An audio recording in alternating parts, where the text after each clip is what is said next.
There is sometimes great value in doing the most menial tasks, the most humbling of tasks that keep our feet on the ground. Well grounded is so important. When we think that we are better than others, we begin to hold ourselves greater in the wrong way of others, comparing ourselves. Sure, we may be doing the most important work, our highest use, but that does not make us better than others. Different, but not better. Better use of our time, so we're more effective in our work, is wise. But does not God want us to use more wisdom? But again, that does not make us greater human beings above others. Only God is above man. Not even angels are not greater than man. In one important way, why we're greater than angels, that one day we will judge them. The angelic realm will be judged by men. And each man, all men and women were created in his image. So in one sense, we are all gods with a small g. Every man is fearful and wonderfully made. Our composition, the image of God in us, is all the same. Every man has an image of God. The application of our highest purpose is to know God and believe in him as a friend of mankind, that he loves mankind more than the angels. Why the devil was so mad when God made man. Why I try to grasp why a perfect God would want to one day live down on earth with us more than even with the angels.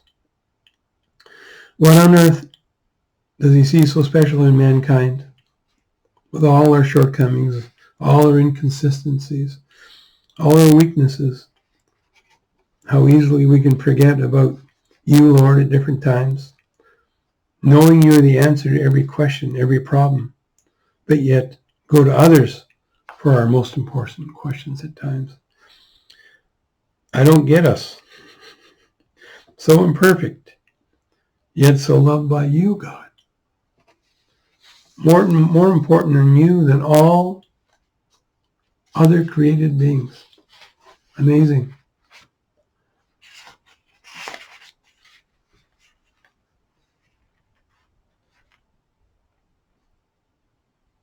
I can see why Satan wanted to be a man more than an angel.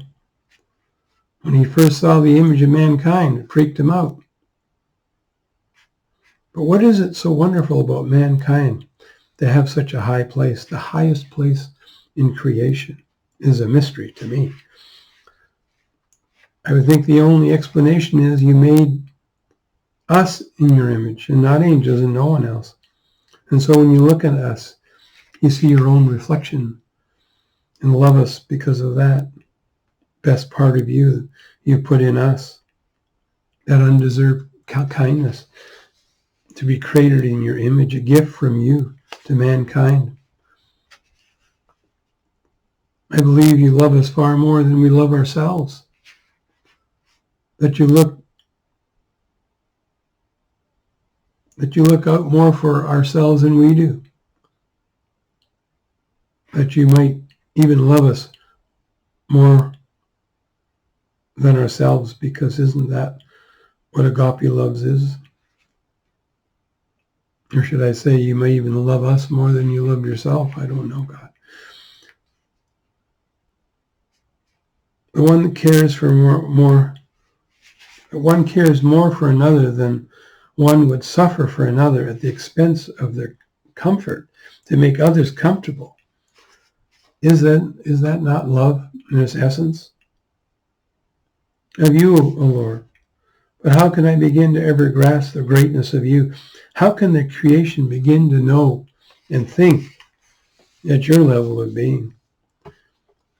Yet, Lord, you desire to bring us up to your level somehow. It's an amazing thing that it would be possible to be like Jesus, the perfect man. He had no guile in him. no shadow of turning, or did he? I do not know. That he could have been tempted, I do not know. Why you would have wanted Jesus to have experienced what man was like is beyond me. That perfection would even want to look at or be associated with imperfection, us, is beyond me. But I'm so glad you did, that you feel like that about us.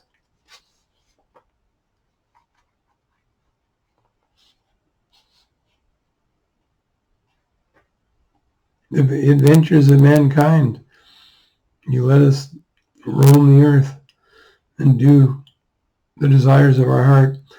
I look at the angels, and the one thing we have in common is the ability to choose.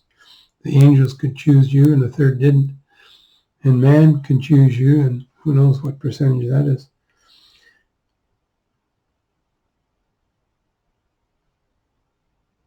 And probably choice is one of the highest powers a man and an angel has. And you don't use coercion to try to change our minds. You lay out some good things before us, but you don't make us do anything. What we would believe in choosing, having nothing to do with direct knowledge like the angels had, that we were with you and knew you and chose you to be with you. What I'm saying there is that we couldn't see you directly like the angels, but yet we chose you and we loved you and we believed you. Believing in you without any direct knowledge, but yet believing in you. Maybe that is the quality that you love about mankind. To believe in you with no direct knowledge, like the angels had. But yet many,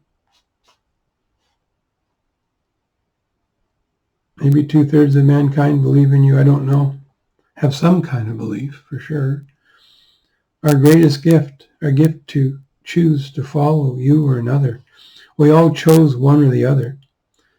And our decision is not based on facts. Choice can ignore all evidence of anything, good or bad. The power of choice in the end is independent of outside influences. You choose. Your choice cannot be coerced. No one knows what you have decided to believe in your heart of hearts. Only you and God. But no one made you choose one way or the other, but you. And you have the ability to change your mind, to change everything in a day if you chose wrong.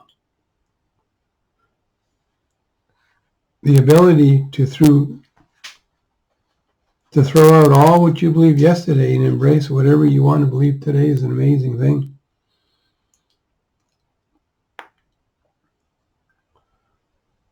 What an amazing power you've given us, the power of choice. And no one will be able to deny that they had the choice to lead the life they wanted. It was them and no one else. And you, Lord, will support our ultimate decision for or against you. You will not go against our choice. In fact, once it is clear on your decision, on our decision, you'll support it. Like Pharaoh in Egypt, the first couple of plagues, Pharaoh hardened his heart against God. And then after that, God hardened his heart along with him. God will eventually side with what your decision is, who you will follow in this life, him or another. There is only two choices. It may appear as many, but it's either for God, whatever you're doing, or against him. There's no middle ground. He made it very simple. Even a low intelligent person can get it. There is no excuses for any man. And don't try to hide behind exceptions. God will not be mocked. I know some things, Lord, but you know all things. I have some wisdom, but you have all wisdom, Lord. Enlighten your servant, Lord. Yes, Lord. Wisdom without you is dead. There is no good in it. Yes, Lord. And even the lost come up with some wisdom. And even the lost can be used. You've used a donkey. You can use a stupid man too.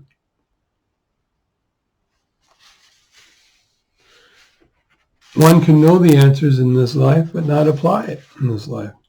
Applied wisdom and knowledge and understanding is far more important than just knowledge. You know all things, Lord. Who you wanted me to build this life. You know the perfect combination of people, the righteous people that you want me to work with.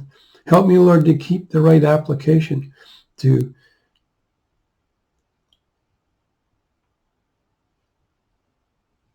apply rather than constantly study with little or no application. It's so simple, Lord, that I apply more and study less, do more and study less. It seems when I come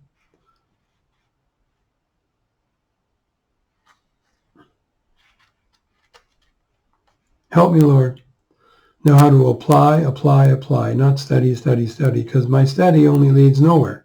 Just frustration if that's all I do. It's like go and apply something, anything you've learned. And from that traction will begin to appear and pivot, opportunities to pivot in another direction if it's wrong. Progress is only done through application. Everything else is fluff. Just a waste of time. Actually worse than nothing. Because when you have the knowledge and the ability to do the work, but for whatever reason you stop, you learn what to do, but out of fear, failure, fear of success, fear of being laughed at, you don't do the work. You're just another waterless cloud.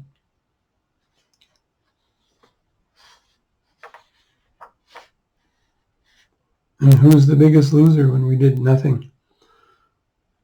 Probably us first, and all the people that we could have helped. So stop it and start doing.